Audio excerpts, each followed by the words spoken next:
अस्सलामुअलैकुम दोस्तों, उम्मीद है आप सब लोग खैरियत होंगे। सबसे पहले तो आपने हर बीमार के लिए दुआ करनी है। हमारे लिए भी वल्लाही बहुत बुरी हालत है, बॉडी पेन, बुखार, और अभी जो है वो थोड़ा क्या कहते हैं, सर्दी भी शुरू होगी, तो दुआ ज़रूर कीजिएगा खलूस नियत से। और दूसरी जो खुशखबरी है वो ये है, ओमान में दीगर बहुत सारे मुल्कों में रमज़ान का चाँद नज़र नहीं आया। 3 तारीख को इतवार वाले दिन से रोज़ा होगा पहला, जबकि सऊदी अरेबिया में जो है अनाउंसमेंट कर दी गई है कि रमज़ान का चाँद जो है वो नज़र आ चुका है। और कल हफ्ते के दिन 2 अप्रैल को सऊदी अरेबिया में पहला रोज़ा होगा।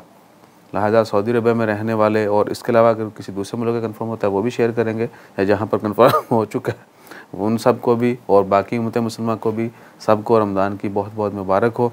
और ये महीना सिर्फ इसको स्पेशल मत मनाइए, पूरा साल 365 24/7 स्पेशल हैं। सभी दिन हमारे लिए एक जैसे होने चाहिए। जिस दिन की जो मुनासिबत है उसको वैसे मनाएं, और हमेशा जो है कांस्टेंट रमज़ान में यानी रोज़े रखने हैं, बाकी दिनों में रोज़े नहीं रखने हैं, लेकिन बाकी अच्छाइयाँ तो करनी है ना, बाकी फ़राइज़ तो पूरे करने। तो हमेशा जो है एक जैसे रहिए।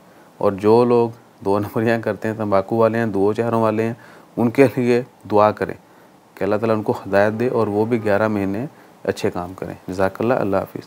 यानी बाकी 11 महीने भी, रमज़ान में तो कोशिश करते ही हम, लेकिन बाकी 11 महीने जो है सब कुछ भूल जाते हैं। इवन के ईद वाला दिन जो है, मेरा यार क्यों नहीं आया, वो शुरू हो जाता है। तो ये नहीं होना चाहिए। जज़ाक